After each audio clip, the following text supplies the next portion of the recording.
Hi, Susan. Welcome back. Thank you. I'm glad you came back to meet with me today. So how was your week? It was okay. Well, I ended up quitting my job. Okay. Well, what happened that you quit your job? I just, I hate it. Yeah. I hate it so much. It's so fast paced, and there's so much going on, and I feel like I'm not helping anyone, and there's no change, and it's just there's. Even though people tell me I do a good job and all of that, it's still like when I see a client leave, it's just, I know that they're not being helped. Okay. And I felt so overwhelmed. Like there was so much paperwork and everything to do that I didn't even have time to be with the clients enough. And it just kept piling up and more and more. And I started having more panic attacks. Okay. And I tried to do the deep breathing, and I have been going to yoga. Good. But I think it's just like so overwhelmed. Yeah, you sound so overwhelmed. You sound like you're very overwhelmed and just a lot going on in your work environment and yeah. Can you tell me a little bit about why you feel like the clients weren't being helped there? Well, I think that because there was so much paperwork and because you have to do things the way they do it there, that it was so restrictive. And I just, when I was reaching out for resources in the community, there are none. And it just, I felt like I wasn't doing a good enough job. Like how, with all this stuff that I'm doing and with all this work I have, I can't even create a positive change for someone because there is so much going on. Does that... Yeah, so I think if I'm hearing you correctly, you're saying that you just had a lot of paperwork to do with each client and every referral, that you just couldn't feel like you were there with the client and helping them with everything they need. Does that sound right? Yeah, absolutely. Yeah, that sounds like a burden almost. It's a lot for you. It felt like one. Yeah. So you mentioned that you were having the panic attacks. So were you having them at work? Yeah, which I was so embarrassed about because they don't last long, but still when you're having one, it's all out and it's awful. And my supervisor told me, oh, it's okay, and she's great. She was fine, but still, like, I never thought I would have a panic attack at work. Right, that's scary.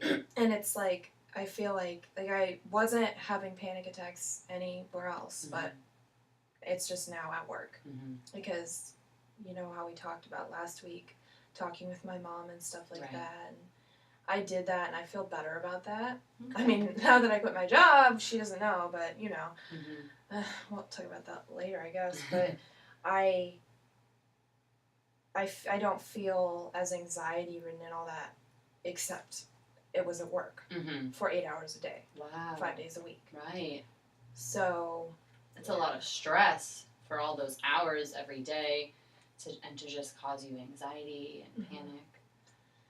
How are you feeling now that you quit the job? It's actually funny. I feel like weight off my shoulders, I feel a lot better, actually. Good. But I'm still like, I quit my job. It's kind of scary. Yeah, and it took me a lot to get that job, and I moved here, and it's like, oh crap. Now what do I do? And I feel like just, it wasn't even something I wanted to do in the first place, and it was just, oh, here's this job, and I kind of knew that I could get it. Part of me did. Okay. So I got it, but it wasn't like, ooh, this is awesome. Right. Okay. I think I hear you. So you moved here. That was a big change for you. You finished grad school. You moved here. You got this, cool job that you knew you could get, but it never really satisfied you. Does that sound like what you're saying? Yeah, that it didn't satisfy me. It just it overwhelmed me, and it caused me to feel like, why am I even in this field at all? Which I don't want to feel that way. Mm-hmm. Why do you think you were having those feelings? I think a lot of it has to do with, when I was at Emory and I was studying and I had, I was doing different things there. I was doing things that at least I liked. They weren't paying a lot of money, or they were on a voluntary basis, but at least I liked them, and I wasn't feeling like, why am I even in this field or going into this field? Wow. I didn't feel that way when I was at Emory. Okay. Can you tell me a little bit about some of those things that maybe gave you some happiness when you were at Emory? Well, I was in an LGBT club, and then I also worked for an agency. A lot of it was volunteer basis. I would get paid sometimes if I would do extra stuff, but most of it was, because I wanted to. So that was really cool, and I really liked doing that type of stuff, and I feel like that community, it just felt more accepting, and like I actually could help someone, maybe, So in working with the LGBT community, you felt like you were able to help them. Yeah. How did that feel for you? It felt awesome, like when there was this one time. So I had this girl, and it was mostly youth who I would help. She came to us, and I actually got to work with her a lot, and she identified as trans, and she was so, like, had no self-esteem, and her family did not accept her at all. Okay. And so it was a lot of working with her on how to build up her self-esteem and how to be okay with herself, and then talk to her parents, and come to that crossroads maybe that they're not going to accept you. And what do we do if they don't? How do you cope with that?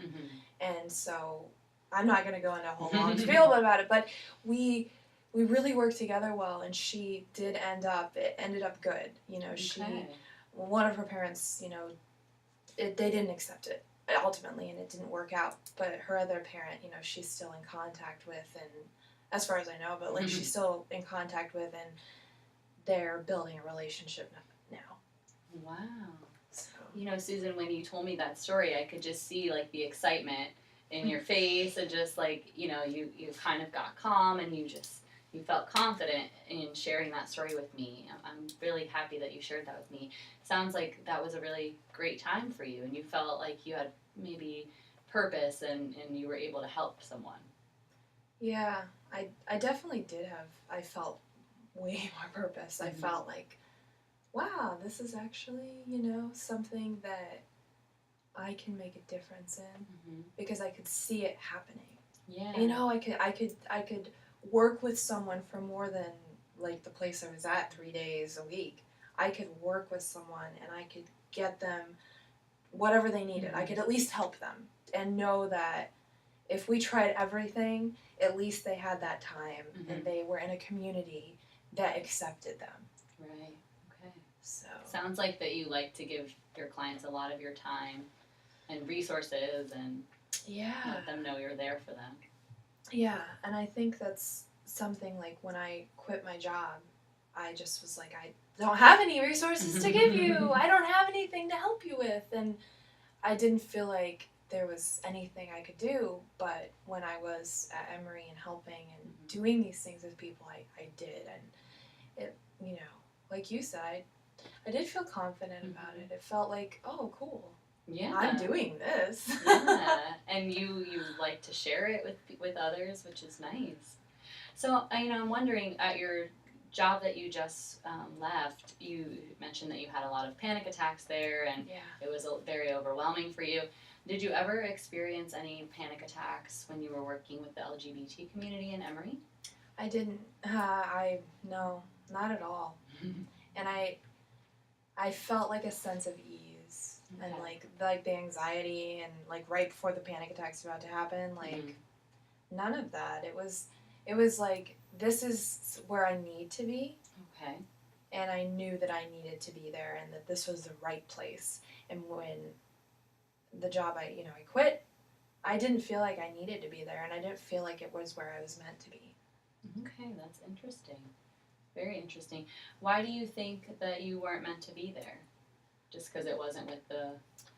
I don't know if it was Right. all, it might have been just because I wasn't with the right population, Mm-hmm. but also I think it had to do a lot with that, actually, Mm-hmm. but also with how fast-paced and Mm-hmm. how much work there was.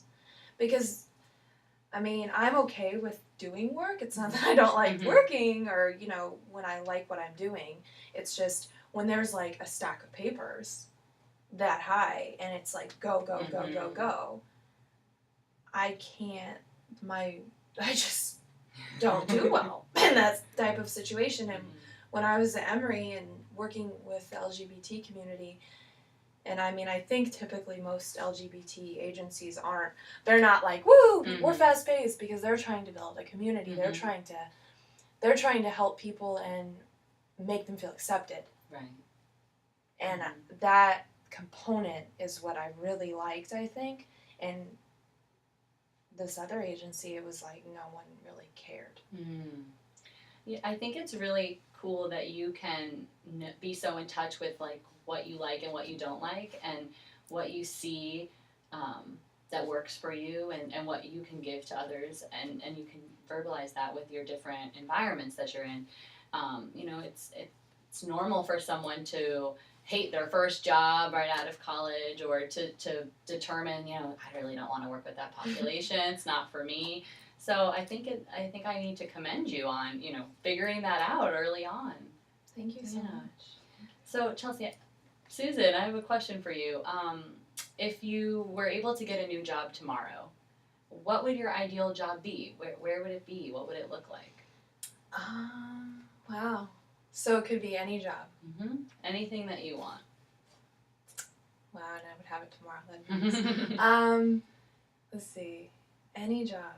It would be working with LGBT again, and not only working with clients one-on-one with the youth, but doing outreach to colleges and like places, and to make people more aware of the LGBT community and what they need, and that they are a vulnerable population who needs to have a voice. So having one-on-one client interaction, but also being able to go out and say, I need to raise awareness about this because it's important. But I think both components would be awesome. If I could have a job at some place like that, would be like awesome. And I think that it's so clear to me that working with the LGBT community is your passion. Like I said, again, your face lights up, you have a lot to say about it, and you feel confident when you talk about it because you care to help them, and you feel like you can be in their community and offer support. Yeah. And that's really awesome. Yeah. So, Chelsea, if we were to work towards that goal, or something similar to that goal, do you have any ideas on how you could do that?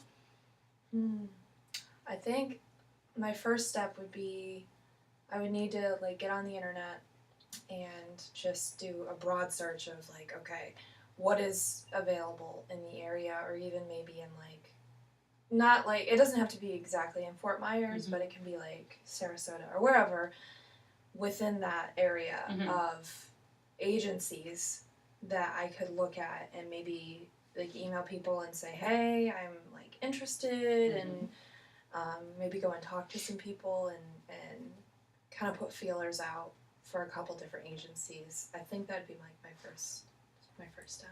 I think that's a very good first step. And you'd have a lot to talk about with your success at Emory, so you'd be able to share that. Yeah, I could. Yeah, that's true. I could talk about all the work I have done, and I think even in putting that on my resume and stuff, and just in the email saying, I've worked a lot with this type of community, and showing them that I'm super interested and wanting to do this, and that I not only am interested, but I believe in it. And it's like, this is my passion. Because, like, it is, And I was just, that job was killing me. It was killing me. Mm-hmm. I mean, not only was it something you didn't enjoy, but with the paperwork and fast pace, and then, it was causing so much stress, then you had panic attacks. That doesn't sound like a good work environment for you, and it's not something that you enjoy. Yeah. So you had mentioned that, you're living with your parents still. You moved here, you had this job, you're living with your parents. You talked with your mom a little bit last week and kind of sorted some things out. Yeah, I did. I took what we talked about, and I thought about it, and I thought, why, my mom, I know she loves me, but the expectations that she has of me, like, I need to let her know how I feel, like we talked about, and surprisingly, it went really well. She didn't realize that when she would say things like how could you get all B's or something like that, like, or oh, you only got a job there or something like that, like, she told me, she's like, I didn't realize that was a bad thing. I thought it was like motivate, like would help you or motivate you. Interesting. Yeah, so I kind of told her no. I did not do that.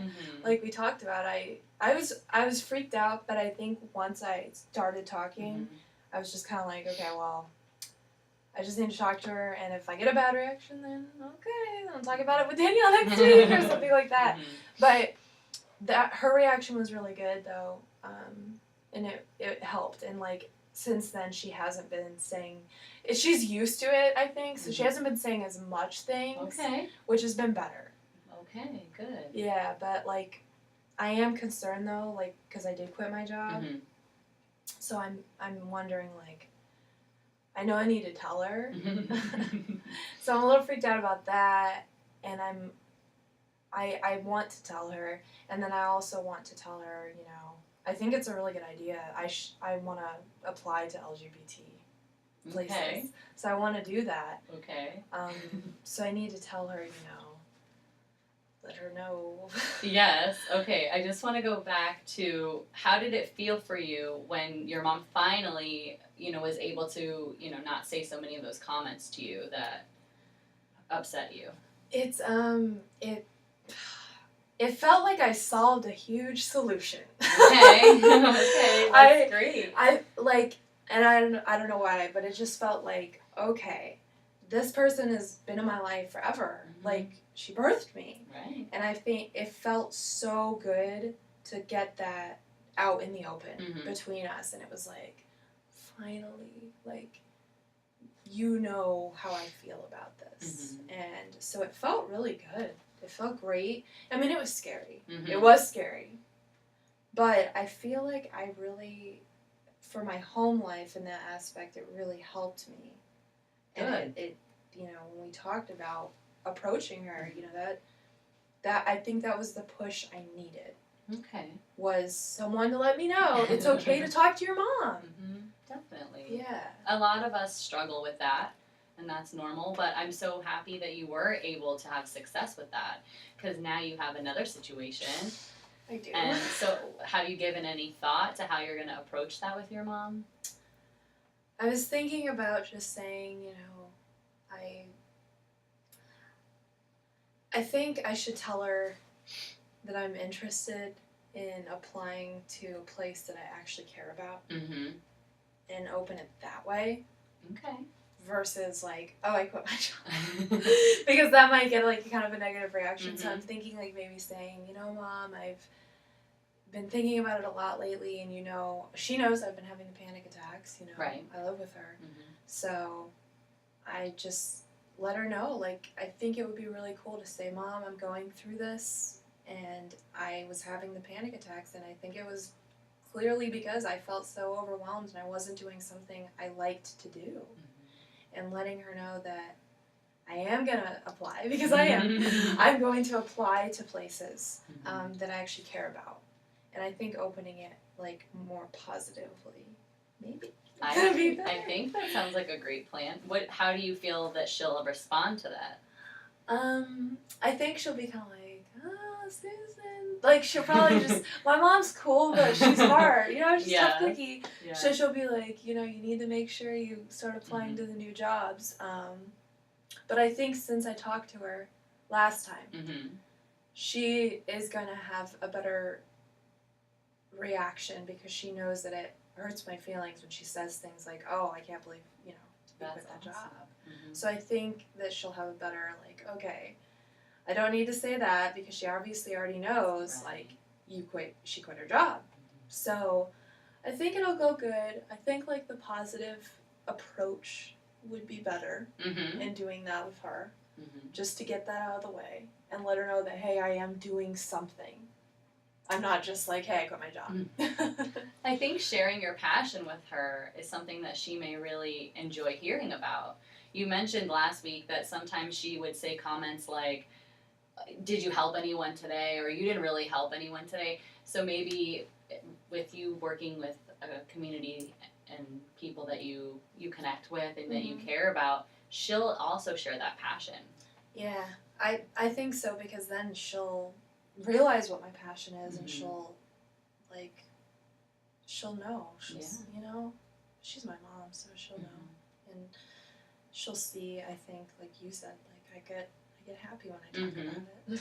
Yeah, you do. And I think it's great to have something that makes us happy and that you've found yours. Yeah. That it's great that you have a goal now. You're going to apply and search for places. Yes. So that's exciting. Yeah. And so have you given any thought to, after you find these places and you apply, maybe you get the job, how will that look like for you?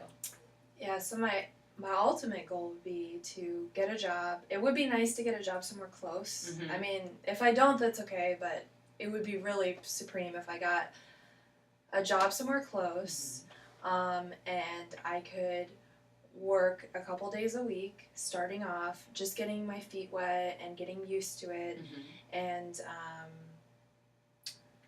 so getting a job somewhere and in a closer area would be nice. I think that would be like my ultimate goal, and being able to go into it a little bit like, not like in the place I was at, here you go, which I honestly don't think it will be that way, because it's just different setup usually in those types of agencies. So for me, that would be my ultimate goal, to get a job and to, you know, start helping people and feeling like I'm helping people, you know. And I think that's definitely how that would look for me, and just overall being happier and hopefully not having the panic attacks. And I think, you know, another goal for me is I did start doing the yoga, like we talked about. Good. And that was really awesome, and it has been awesome. So I've been doing that, and I think that should be like another thing that I need to like keep. I need to like keep doing and make that one of my goals. Like, you know, consistency in doing that. I'm really glad you jived well with the yoga. You know, it's not for everyone, but you had mentioned you tried it before and you liked it, so I'm really glad you did it again. Yeah. And it definitely will help with your panic attacks and keeping you calm, and we're hoping that with the new job you won't have so many of the panic attacks, but hopefully the yoga will also help with that. Yeah. So you have some goals. Yes. So some small goals that you're going to work on first. You're gonna as you said, you're gonna apply and start searching for places. You're also gonna tell your mom about the quitting the job and hopefully finding a new job that you love and that brings you happiness. And hopefully your mom will be receptive to that. And then ultimate goal, get a job with the community that you love and continue yoga and no more panic attacks. Yeah, ultimate goal. Yeah, no more panic attacks. Yeah. It sounds like a lot. Yeah. But how do you feel about those being your goals? Do you think you can work on them? I think that knowing, you know, like kind of breaking it down, like first I look up the stuff, send out some emails, apply. Feels good, and then I wonder, I don't know if I should approach my mom first or apply. I don't know if it matters really, but I was just thinking about it. I think I may, I don't know. Well, you had mentioned, going with her with positivity. Yeah. So how could you go to her with some positivity? Oh, I could say, oh, that makes sense. Yeah, I could like say, I applied to some jobs, sent out some emails and my resumes. So I already have it done, so Right. she'll be happy about that. Yeah, Yeah. yeah. And then I'll tell her, Mm-hmm. and then hopefully get callbacks. Yes. And continue with the yoga. It sounds like a good plan. It Yeah. sounds like a I feel good about it though. Okay, you do? Yeah. I'm glad. Yeah, knowing that I'm gonna have, like you said, something positive to go to my mom with before, that'll be good. Good. I'm glad. And are you having any, other feelings about quitting the job, or you feel, how do you feel about it? I feel a lot better now that I Okay. talked to you. I was feeling pretty like, what the heck am I gonna do? I think it's good to like have my perspective like shifted to something that's positive and that I can, this is my goal. Like this is what I need to do now. Because before it was cloudy, So I think it's like the clouds have cleared and I can see now and it's better. So I'm really glad to hear you say that. And I think having a clear goal that brings you happiness will definitely help with the panic attacks. Because like you said, they just started with the job and being overwhelmed. So Yeah. I'm sure you'll get those under control. So Susan, if it's okay with you, I'd love to meet with you again next week. Maybe we can check in on how you're doing with the goals that you set forth for yourself, and we'll check in how your mom reacted to the job leaving, and then we'll go from there. Does that sound like something you'd be okay with? Yeah, that sounds really good. Good. Thank you so much. Thank you for coming. I look forward to seeing you next week. You too.